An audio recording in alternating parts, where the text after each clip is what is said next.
So that was Satrap. It was rather a brief encounter. I wonder what Luton's body count currently is. There's been at least one implied, and one accidental. I'm not sure how many were actually intended. There was one in self-defense. Maybe two. I'm sure someone knows. Anyway, let's continue on. We have an observatory to explore. The huge telescope was too large to be moved by hand, so a nearby golem operated the cranks. The view through the telescope showed me nothing.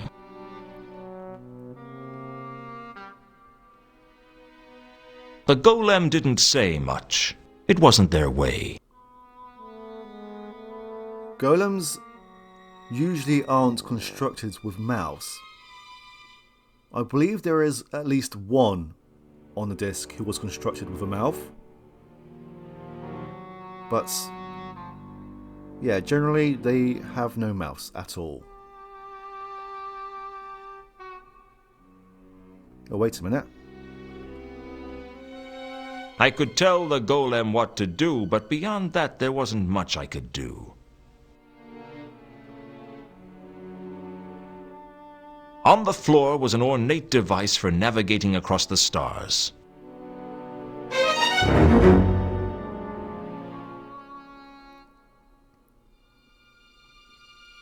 The wolf mechanic seems like it's somewhat neglected in this act.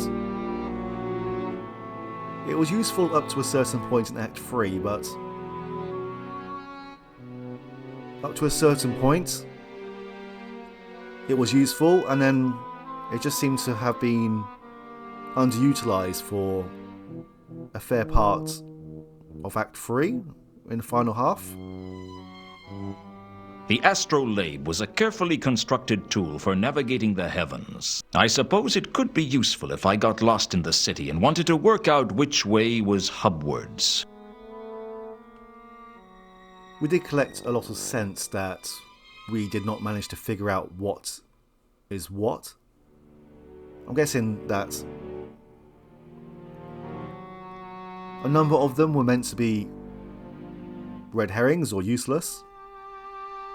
But still, it would have been nice to have connect some dots, even if they weren't of any help. Anyway. The floor of the observatory was decorated with the 64 signs of the zodiac. They were all here. The celestial parsnip, the cow of heaven, the knotted string, even Okjok the salesman. Fascinating though they were, I couldn't do anything to the mosaics with my bare hands. We do have a star map. Maybe we can find the constellation on the mosaics. I looked at the star map and back to the mosaics. The map seemed to include a constellation. All I had to do was find out which one and tell the golem to move the telescope to look at it. Well, it was a plan of sorts. This isn't a hard puzzle to solve. Before I do it though, let's take a look at them all. The small, boring group of faint stars was the least remarkable of all the constellations. The double-headed kangaroo was the astrological birth sign of the coward. It had that characteristic quality of most constellations in that it looked nothing like what its name suggested. What it most resembled was a ball of string, and it was hence easily confused with the knotted string, which was the birth sign of the dismally confused. I didn't know anything about Gahuli, the vase of tulips, apart from the fact that it didn't look at all like a vase. It looked more like some careless sky god had spilt something. Maybe it's a spilt vase of tulips? The flying moose, my birth sign. Apparently it was a rocky sign, but I didn't know why. The celestial parsnip was one of the most famous constellations. By drawing a line across its length, you could find Hubaris, the hub star, which used to lie exactly over Cari Celesti at the hub of the world, until two drunken thunder gods staggered back to Dunmanifestin drunk one night and knocked it off course. As a result of this incident, 3 traveling salesmen mistook Hubaris for an omen and arrived at a stable in Sirit, trying to sell their cheap perfumes and embalming oils. Life's like that. So, the star map has the small, boring group of faint stars upon it. I suppose the small, boring group of faint stars might have been on the map, but if they were, they'd been drawn much brighter than they really were. Swing the telescope around to face the small, boring group of faint stars.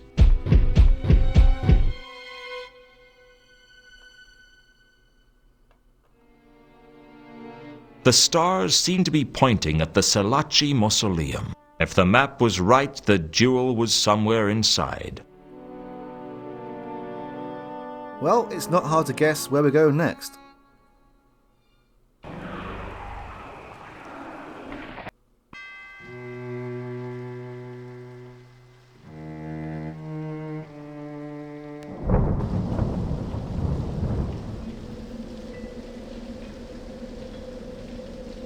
I used the astrolabe to see exactly where Tukonker's map pointed.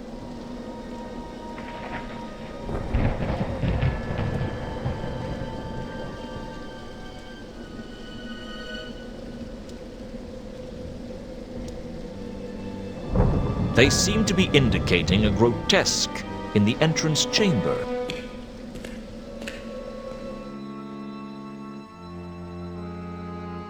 I don't know who thought it was tasteful to make carved statues that were part human and part mythical beast, but frankly I thought they looked awful. I searched the grotesque carefully and concluded that it was a cover stone for something underground.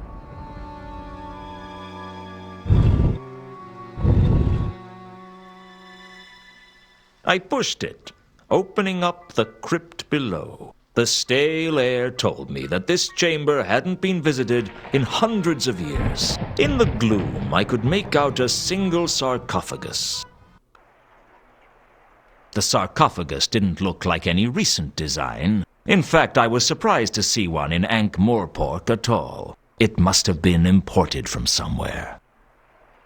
The lid of the sarcophagus was sealed shut.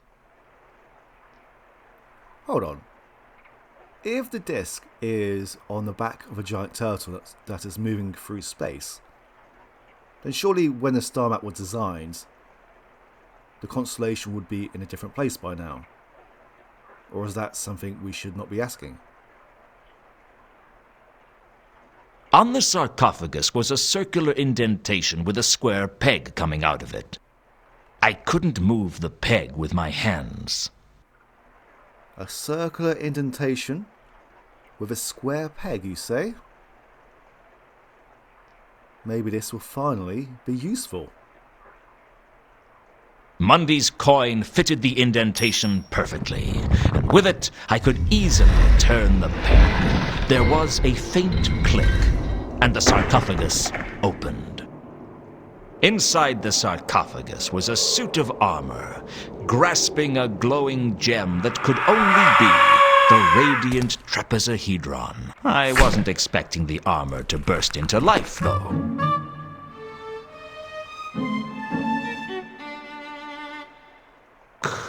Thanks a lot. 400 years I wait for you to come and let me out. And the first thing you do is cut my arm off. It'll take ages to sew back on. I'm sorry. I just sort of acted reflexively. So you instinctively cut the arm off people you meet? If they come bursting out of a coffin, yes. It's a sarcophagus. A very nice sarcophagus. Donated to the Order by some nice people in Jelly Baby. And you're vitally impaired. Vitally impaired? What's that supposed to mean? Call a spade a spade. I'm a zombie. Right. If that's the way you want it, I need that jewel. I'm sure you do. But first, you must answer the riddle and prove your worth. The riddle? Indeed. Are you ready, mortal? This is ridiculous. I'm in a real hurry and I need that jewel. Oh, please. I've been here for 400 years. Please let me ask the riddle. Make it fast. All right.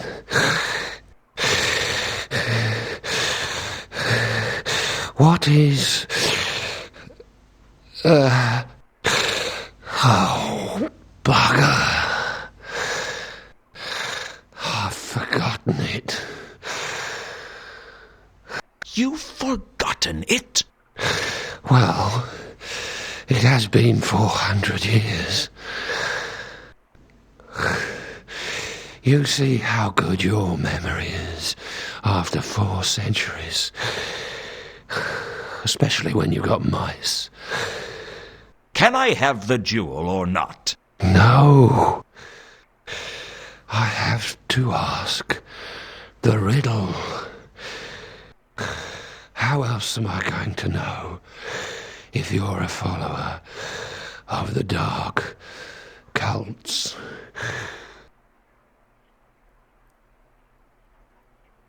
Can't we just chop his other arm off and steal it? Let me get this straight. You can tell if I'm a follower of the dark cults by whether or not I can answer a riddle. Absolutely. So how does that work, then? Are the forces of darkness incapable of answering riddles? I'm sure the gods would never allow the unworthy to gain control of this. Interesting theory. Look, I need that jewel, and you're just going to have to find a way to give it to me. The Order decided that we'd ask a riddle to determine the worthiness of anyone petitioning for the trapezohedron. I have to ask a riddle. You mentioned the Order. Yes. The Order of the Sacred Tulip. You must have heard of us. Let me guess. You went out on rampaging crusades across other people's nations with some spurious religious purpose, and came back having stolen a fortune from so-called inferior nations, and then started getting involved in ecclesiastical politics on the proceeds, Those were the days, Yep. You got it in one. And the Order buried you with the trapezohedron. That's right. They needed a guardian. And I volunteered. You volunteered to be buried with the jewel for hundreds of years? I thought it'd look good on my record. Can't you just make a riddle up?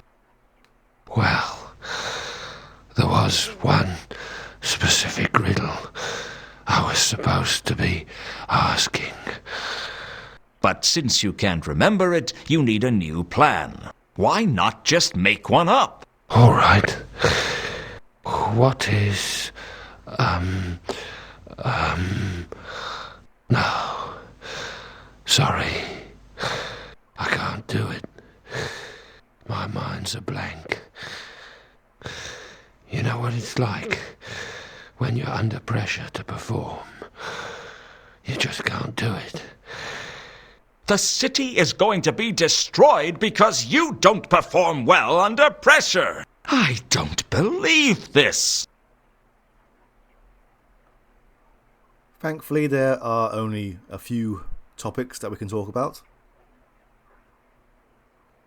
If you don't give me this jewel soon, the whole city, the whole of creation, for all I know, is going to be destroyed by Nylon Athatep. Do you want that? Of course not. Well? Well, I need proof that this entity is the threat that you say it is.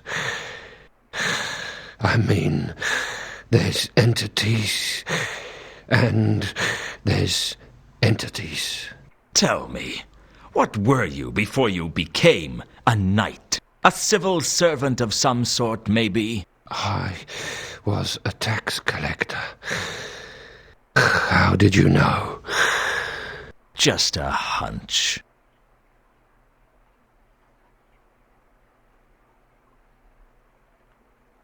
I know that the jewel is called the Radiant Trapezohedron. Doesn't that count for something? No. Not really.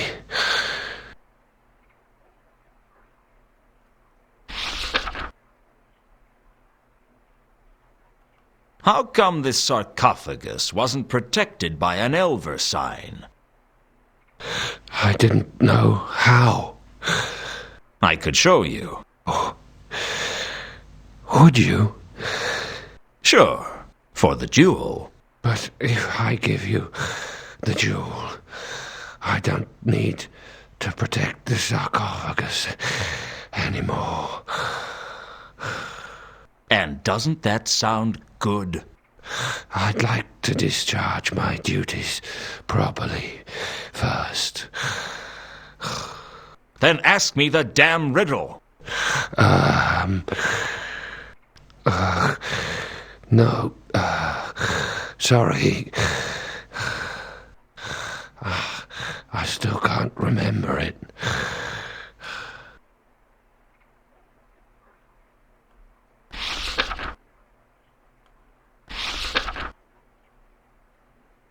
How about if I just tell you something about the jewel? Wouldn't that prove that I deserve it? Go on. Well, I know it's gold-plated, and that it says Unquam Paratus on it. Anyone could have found that out.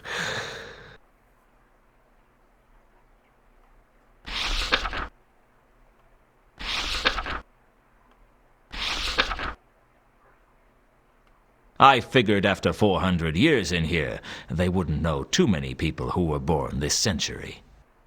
Alright, that's enough. Let's get this jewel. Look, I have the golden falchion. Surely that counts for something.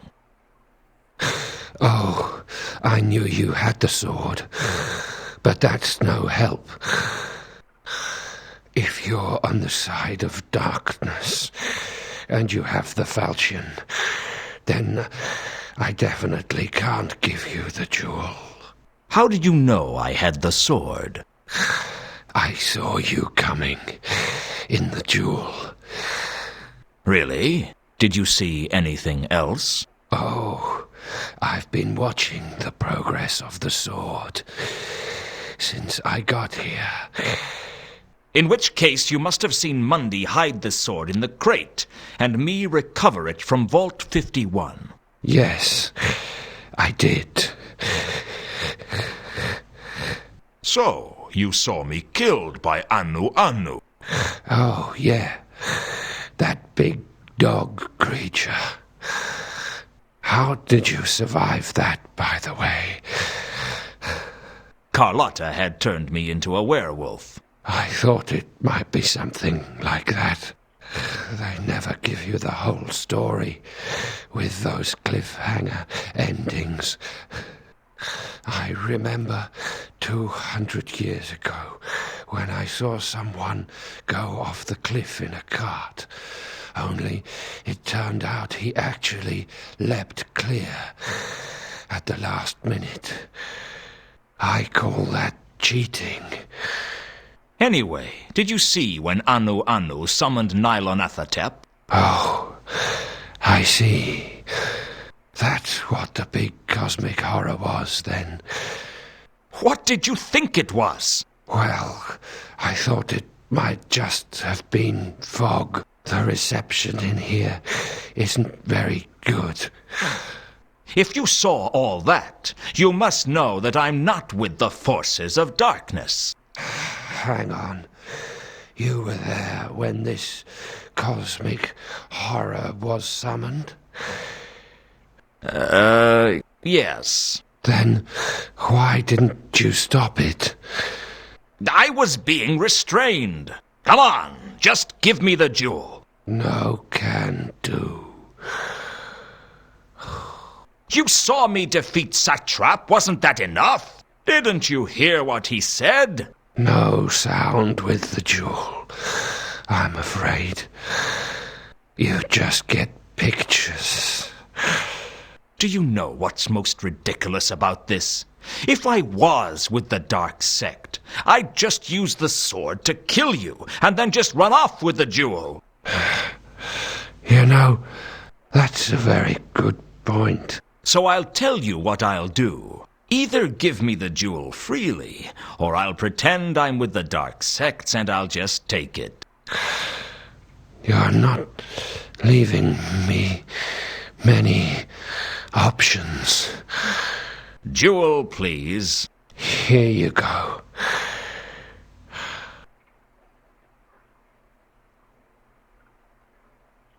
Thank you. And may I say, I hope the next 400 years just fly by. Well, he's done his job now. He can leave. The guardian of the radiant trapezohedron had been in the crypt for centuries. That was a degree of dedication to work which I couldn't quite comprehend.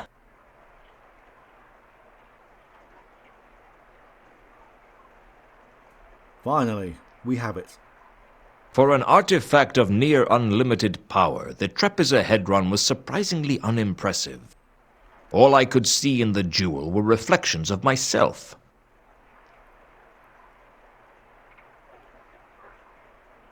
Horst, I was wondering where you had got to. But then we have been engaged in similar pastimes. Luton, Ilsa. As you can see, I have been forced to take more drastic action. I dislike having to take such radical steps, but since the untimely demise of Mr. Alcali, I no longer have the luxury of observing events from afar. Let her go, Horst. Let her go, Mr. Luton? You make it sound as if she is my prisoner. I am merely keeping her well protected against the more hostile elements of this wretched settlement. Let her go. That is precisely my intention, Mr. Luton. But first, you must fulfill your agreement with me. You want the sword. Indeed, you agreed to bring me the sword, and I'm here to collect. No deal, Horst. I need the sword to stop Nylonathotep. Indeed, and what might that be, sir? It's a creature from the dungeon dimensions, and it's loose in Ankh-Morpork. That's as maybe. It still doesn't change our agreement. You promised me the sword, sir, and I am here to collect. If I give you the sword, thousands will die. Oh, come now. The world is full of people. What are the lives of those insignificant specks compared to our own desires? We, sir, are a breed apart from most people. We see what we want, and we take it. If a few tiny lights have to be extinguished to achieve our goals, then that is unfortunate. But it is of little consequence. We're not talking about a few lights. We're talking about a few thousand lights. Maybe hundreds of thousands. Then we will have to learn to live in the dark. I can't do it, Horst. Oh dear. I thought you were a man of your word, sir, but it seems I was mistaken. Very well. Then I am forced to take more drastic action. I don't know how much pressure it would take from my fingers to suffocate the young lady here. And I'm not entirely sure that I wouldn't apply slightly too much pressure and snap her spine. However, you have forced me to experiment. Luton. Oh. All right, Horst. You win. Let her go. Excellent. I thought you were a man of reason, sir, and I was right. I admire a man who is not so stubborn as to throw away what he values just for his stubborn pride. You've got what you wanted, now let her go!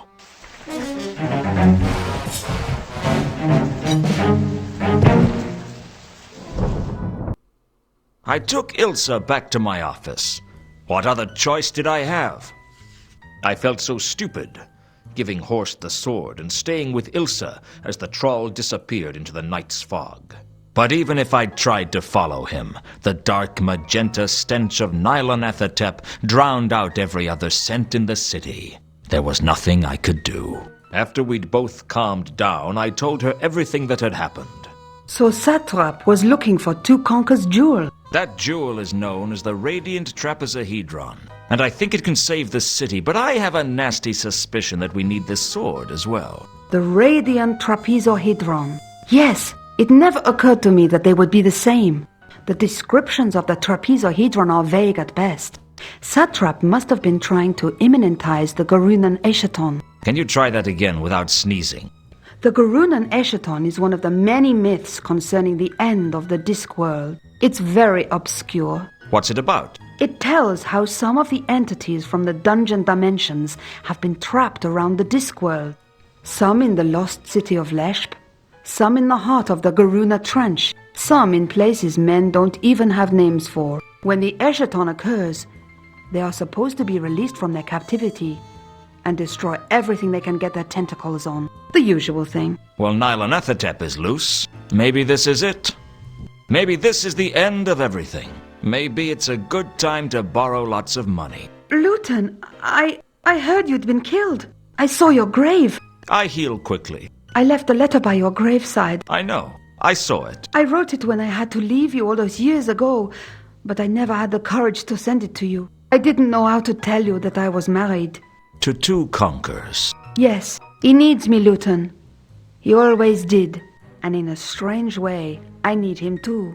He gave my life meaning. I had nothing before I met him. None of that matters anymore. You never told me how you felt. What's to tell? I was born when you kissed me, and I died when you left me. I lived a few weeks while you loved me. Of course, I also died when I got stabbed in the back, but you know, that wasn't nearly as painful. I'm sorry. I bet you never thought of me as a man who could fall in love. I never thought about you at all. I couldn't. If I had, it would have driven me mad. I thought about you every day, until I'd drunk enough to forget. I let my life slide till there was nothing left to live for but bitterness. Well, all that's going to change. I'm going to save this city if I have to die again to do it. And I'm not going to do it for you, or for me, or for the worthless people who live in it. I'm going to do it to prove for once and for all that I'm not the washed-up loser everyone thinks I am. And if it turns out that I am, then everything will get destroyed and no one will know about it. So hey, from where I stand, there's no downside. What are you going to do? First of all, we have to find Horst. How? I have no idea. I have an idea.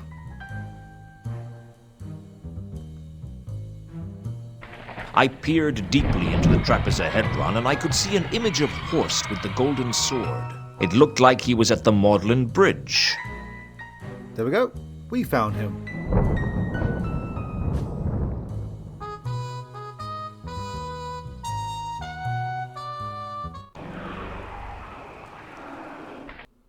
I took a few precautions and then headed down to the Maudlin Bridge to check it out. The image in the trapezohedron turned out to be right. Horst was at the Maudlin Bridge, and he wasn't alone. He and our mutual acquaintance seemed to be in some sort of dispute. What happened to our agreement, Horst? We were supposed to be working together.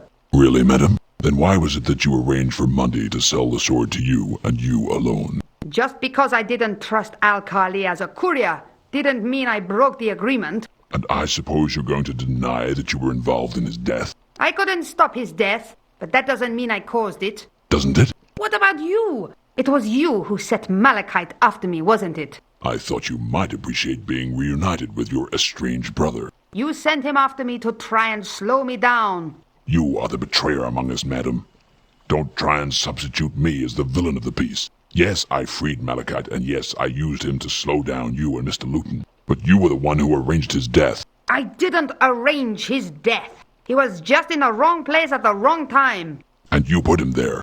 I'm not here to debate the details with you, Horst. Why are you here? Give me the sword. After all I've risked to get hold of it? No. As soon as my launch arrives, I will be taking the sword away from this god's-forsaken city. If you want, you can have a small share of the profits.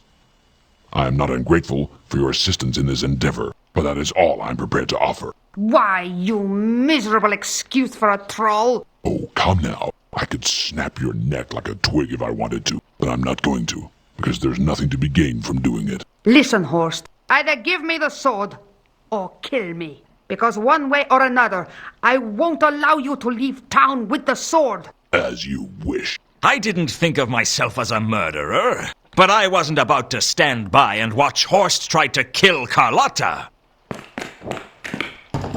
It was over in a flash. I don't even know how it happened. He's better off dead. Is that all you can say about him? He was some kind of a troll. What does it matter what you say about trolls? What now? We have to get out of the city. Can't we stop it? It's too late for that. Right now, Nylonathotep is opening a portal to the dungeon dimensions above the city. When it grows large enough, everything will be destroyed. I have the trapezohedron. Doesn't that help? It means Nylonathotep won't be powerful enough to destroy more than just the Circle C. And if we leave now, we can get away before the worst of the destruction. I'm not leaving the city. It's my home. It's not much of a home, but it's all I've got. You've got me, Luton. Come with me, I'll renounce the cult, And we can run free in the hills of Ubervold. It's not that I don't have feelings for you, Carlotta. I do. It's just that I don't trust you. You murdered your own brother. You'd have killed me if I'd got in the way. So what? So I'm no good. I'm no worse than anybody else. Think about it, Luton. You, me, the wide open spaces of Ubervold. Or you can stay here and die with the rest of the rabble. Don't be a fool, Luton. Join me. I can't. I'm sorry, Carlotta, but there's only one way this can end. You're turning me over to the Watch? I'd like to be able to run away with you, turn my back on the city, and just escape it all. But face it, Carlotta, I'd be dead in a week. Thanks for coming, Nobby. Hey, what are friends for? Mrs. Carlotta von Uberwald? I'm arresting you for conspiracy, accessory to murder, attempted herbicide, and for being bloody stupid. You don't have to say anything, but if you say not guilty, we're liable to kill ourselves laughing. Oh, you'll regret this, Luton. Nothing's going to save you now. The only way to stop the destruction of the city would be to take the Falchion into the portal. And I hope you try. As he left, Vimes fixed me in his eyes, as if to say that this didn't make up for what I did all those years ago. But I didn't care about that. This wasn't about the past. It was about the future. I looked down at the hulking corpse of Jasper Horst in the river mud, and I wondered if I'd done the right thing. But life's too short for regrets, and if I didn't stop Nylonathotep soon, it would be too short for a shot of whiskey, and that wasn't any sort of life I wanted. Somehow, I had to get the Falchion into the portal before it was too late. Time was short. I had to reach that portal somehow. The question was, how? Hold on. When did Luton arrange for the Watch to arrive on the bridge? That seems a little bit out of place.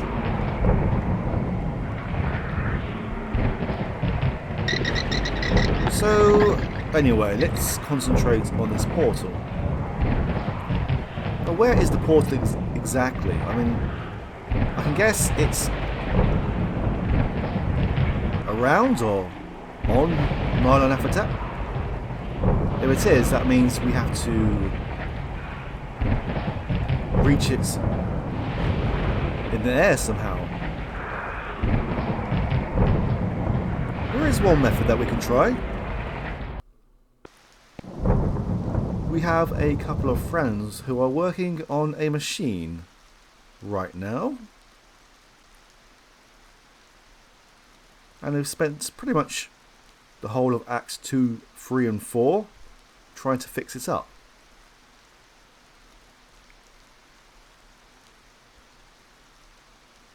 It always looked much easier in the clickies.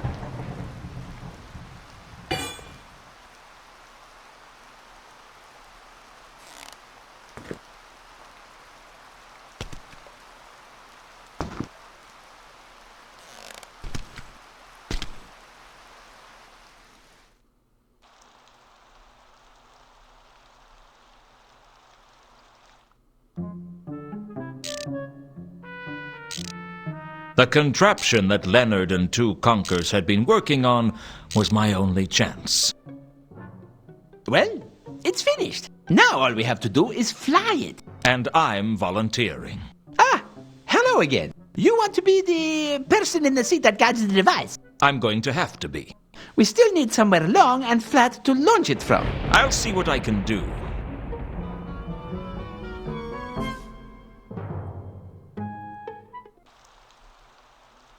How about this? There was debris scattered all over the roof. It didn't take me long to get the roof clear of rubble. I hope there was no one down below when it hit the ground.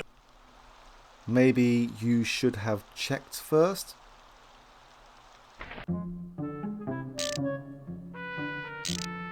I've cleared the rubble off the roof. Can we launch this from there? It might just work. Give me a hand moving it out there and we'll see what happens.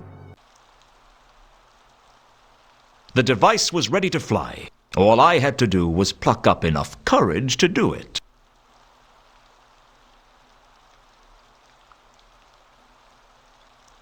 Seconds before I could launch, Ilsa came flying down the rooftop. Wait! What are you doing here? How did you find me? Luton, you can see this device from halfway across the city. All you have to do is look up. Why did you stop me? You're going to try and stop Nylonathotep in this? It's all I've got. Carlotta said if I took the sword into the portal, I could stop it. You can't go up against a creature from the dungeon dimensions without some sort of protection. Protection? Like what? I don't know, but you need something. All right, I'll see what I can do. I would have thought that Ilsa would have made her way here anyway, considering this is where Two Conkers is currently at. Now we are at the final part of the game. It's been really great playing this again. I put a lot of hours into this when I was younger. It's a really solid adventure game. It's not perfect by any means, but it is very enjoyable. And I love the Discworld in general. And I hope you have enjoyed this playthrough as well. Enjoyed the ending. Thank you very much for watching, and I will be back soon with another game. Take care. Bye-bye.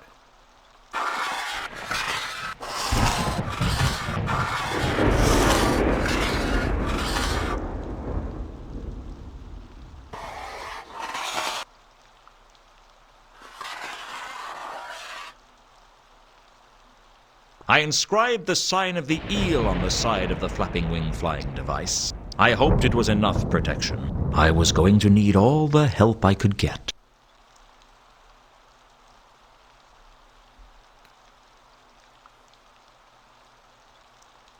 This is it, Ilsa. I have my protection. Wish me luck. This is crazy, Luton. It's suicide. I know, but I have to do it. I'm the only one who can. Now, wish me luck.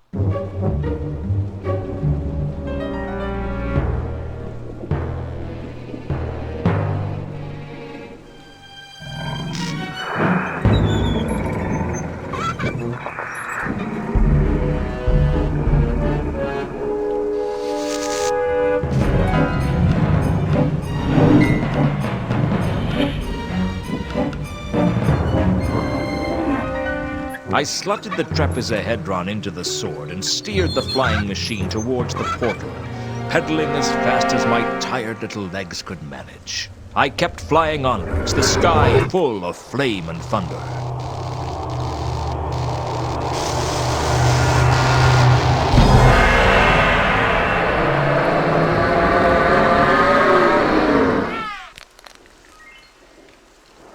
It was 1,000,000 to 1 chance that I could land it safely. But on the Discworld, 1,000,000 to 1 chances happen 9 times out of 10. Nice landing, Luton. Who do you think you are?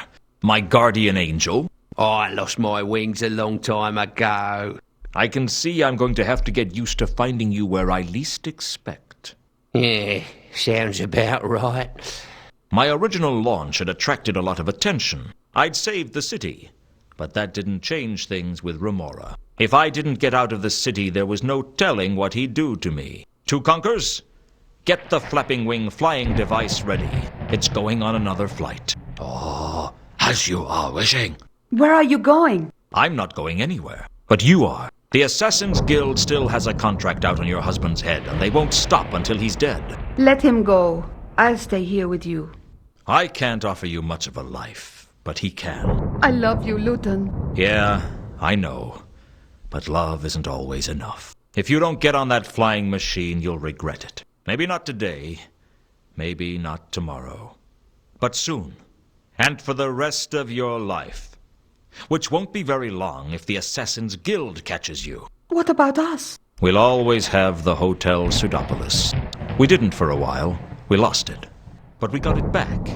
And no one can take that away from us. Here's looking at you, Ilsa.